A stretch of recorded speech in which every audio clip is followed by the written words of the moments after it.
بسم اللہ الرحمن الرحیم۔ السلام علیکم۔ سرات.e.مustaqem سعودی نیوز چینل میں آپ سب کو خوش آمدید کہا جاتا ہے۔ آج 14 دسمبر 2021 ہے۔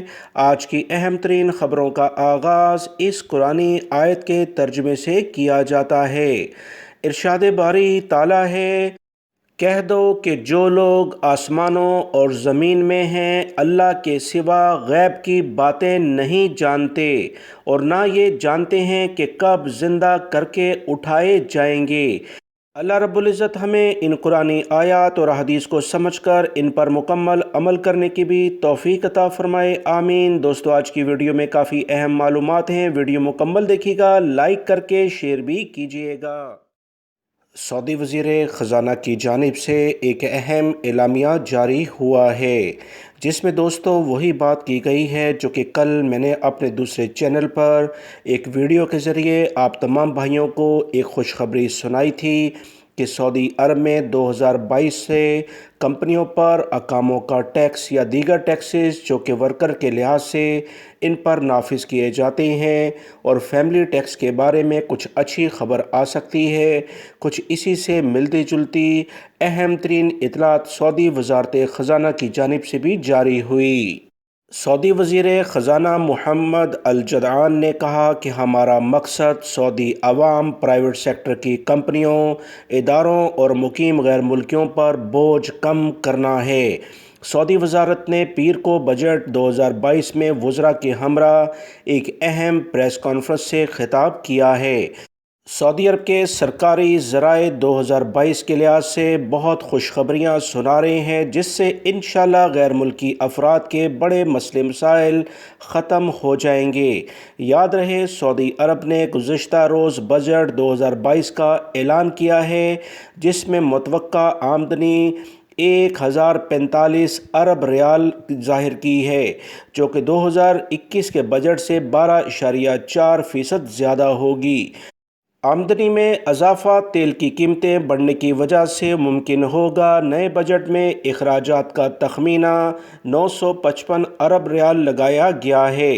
فاضل بجٹ 90 ارب ریال ہوگا، یعنی ایکسٹرا اماؤنٹ جو رکھی جائے گی وہ 90 ارب ریال ہوگی۔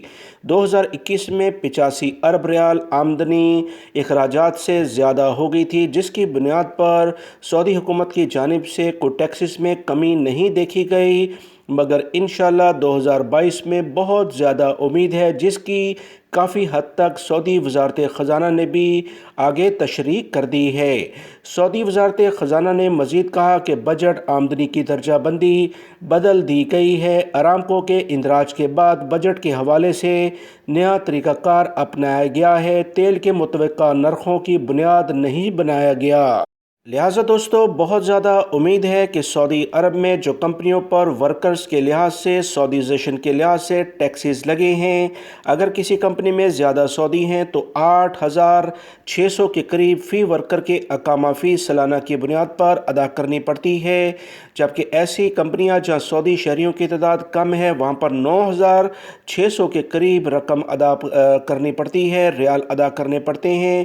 تو یہ بوجھ کمپنیوں پر کچھ کم کیا جا سکتا ہے۔ اور رہی بات فیملی ٹیکسز کے لحاظ سے، بہت زیادہ امید ہے کہ سعودی حکومت کی جانب سے اسے بھی 400 ریال سے کم کر کے فکس کیا جا سکتا ہے، 200-250 ریال کے قریب، یا اسے ختم بھی کیا جا سکتا ہے۔ آنے والے دنوں میں کیا اطلاعات اس بارے میں آئیں گی، آپ تمام بھائیوں سے بروقت شیئر کر دی جائیں گی۔ سعودی محکمہ پاسپورٹ کی جانب سے غیر ملکی افراد کو دوبارہ سے اطلاع دی گئی ہے کہ انشاءاللہ مرحلہ وار ان کے اقامے اور ویزے، ایگزٹ انٹری ویزے تجدید ہو رہے ہیں۔ اس بارے میں مسلسل بہت سارے غیر ملکی افراد یہ بھی اطلاعات شیئر کرتے ہیں کہ ان کے اقامے، ایگزٹ انٹری ویزے الحمدللہ اپ ڈیٹ ہو گئے ہیں۔ بہت سارے غیر ملکی افراد اس کی شکایت کرتے بھی نظر آ رہے ہیں۔ اس سے یہ بات واضح ہوتی ہے کہ سعودی محکمہ پاسپورٹ کی جانب سے جو بھی بیان جاری ہوتے ہیں وہ بالکل درست ہیں۔ کیونکہ سب لوگوں کے ایک ساتھ اقامے ایگزٹ انٹری ویزے تجدید نہیں ہو پا رہے اور رفتہ رفتہ اس میں آگے پیش رفت ہو رہی ہے، لہٰذا وہ تمام غیر ملکی افراد جن کے اقامے ایگزٹ انٹری ویزے ابھی تک اپڈیٹ نہیں ہوئے، آپ لوگ دوستو چند دن اور انتظار کریں، انشاءاللہ یہ تمام مراحل خادمین حرمین شریفین شاہ سلمان بن عبدالعزیز کی واضح ہدایت کے بعد مکمل ہو جائیں گے، آپ لوگوں کو پریشان ہونے کی ضرورت نہیں ہے۔ سعودی عرب میں حرمین شریفین انتظامیہ کے سربراہ ڈاکٹر عبدالرحمن السدیس نے حجر اسود ورچوئل انسٹیٹیوٹ کا افتتاح کیا۔ اس کا مقصد وی آر ٹیکنالوجی اور ڈیجیٹل تجربات کی مدد سے حجر اسود کو ورچوئل دیکھنے، اسے بوسہ دینے اور محسوس کرنے کے لیے حقیقی مناظر جیسا ماحول فراہم کرنا ہے۔ سعودی عرب کے سرکاری ذرائع سے جو اطلاعات آئی ہیں کہ عبدالرحمن السدیس نے بتایا کہ یہ ادارہ القرى یونیورسٹی کے ماتحت خادمین حرمین شریفین شاہ سلمان بن عبدالعزیز حجر اسود ریسرچ انسٹیٹیوٹ کے تعاون سے متعارف کرایا گیا۔ انہوں نے کہا کہ آنکھ، کان، ناک اور احساس کے ساتھ ورچوئل طریقے سے حجر اسود کو دیکھنے کے لیے حقیقی ماحول فراہم کرنا ہوگا تاکہ جو لوگ جدید ٹیکنالوجی کے ذریعے حجر اسود پر نظر ڈالیں تو وہ خود کو اپنے پورے وجود کے ساتھ مسجد الحرام میں خانہ کعبہ کے سامنے محسوس کریں اور زیادہ سے زیادہ افراد اس حوالے سے اپنا خواب پورا کر سکیں۔ یاد رکھیں، وبائی مرض کرونا کی بنیاد پر ابھی تک حجر اسود کو بوسہ دینے کی اجازت نہیں ہے۔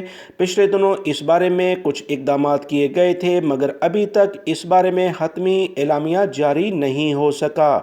مسجد الحرام، مکہ المکرمہ، مسجد نبوی مدینہ منورہ عظیم دینی اور تاریخی خزانوں سے مالا مال ہیں۔ آنے والے دنوں میں مزید طریقہ کار کیا واضح ہوتا ہے، اس کی جیسی اطلاعات آئیں گی آپ تمام بھائیوں سے بلا تاخیر انشاءاللہ شیئر کر دی جائیں گی۔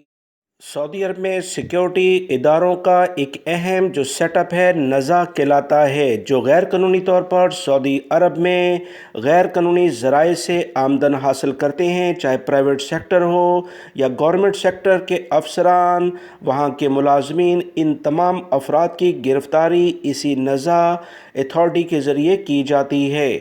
اس کی جانب سے ایک اہم بیان جاری ہوا کہ 15 بڑے کیسز نپٹائے گئے۔ جرائم کا سراغ لگانے کے لیے 3 اہلکاروں اور ایک سعودی شہری کو ایک عرب ملک کے 2 باشندوں سے 49 لاکھ ریال ہتھیانے پر گرفتار کیا گیا ہے۔ ان کے قبضے سے 34,43,000 ریال برآمد بھی کر لیے گئے ہیں۔ عرب ملک کے شہریوں کو بھی مبینہ رقم کا جائزہ لینے کے ساتھ ساتھ حراست میں لیا گیا تاکہ ان کے پاس اتنی بڑی رقم کہاں سے آئی۔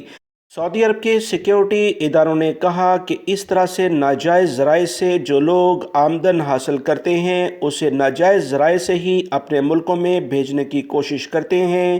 سعودی عرب کے سرکاری ذرائع اور سعودی عرب کے سیکیورٹی ادارے تمام پہلوؤں کا جائزہ لینے کے بعد ایسے گروہ پر ہاتھ ڈالتے ہیں جو کہ اس طرح کی کارروائیوں میں ملوث ہوتے ہیں۔ کیس ختم کرنے کے لیے مقامی شہریوں سے 10 لاکھ ریال ان سیکیورٹی اہلکاروں نے ڈیمانڈ کی تھی کہ اگر وہ انہیں یہ رقم دے دیں تو باقیہ رقم وہ اپنے ملک میں لے کر جا سکتے ہیں۔ اسی بنیاد پر سعودی عرب کے دیگر سیکیورٹی اہلکاروں کو اس بارے میں اطلاع ملی جس پر کارروائی کی گئی۔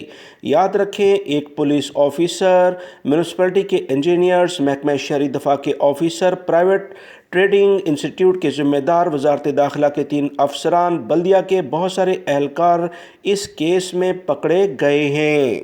سعودی عرب کے سیکیورٹی اہلکاروں نے تمام سعودی شہری اور غیر ملکی افراد سے خصوصی طور پر کہا کہ جو بھی ان کے ذرائع آمدن ہیں اسے ظاہر کرنا 100% سعودی عرب کے قوانین کے لحاظ سے لازم ہے۔ وہ غیر ملکی افراد جو اپنے اقاموں پر دوسرے لوگوں کی رقم کسی بھی دوسری جگہ پہ منتقل کریں گے تو ان سے اس بارے میں سوال کیا جا سکتا ہے، لہٰذا تمام غیر ملکی افراد ہر صورت میں کوشش کریں کہ اپنے اقامے پر کسی بھی ذرائع سے ایکسٹرا رقم نہ بھیجیں جس کے بارے میں آپ سے جب پوچھا جائے تو آپ کے پاس کوئی سالڈ ثبوت نہ ہو۔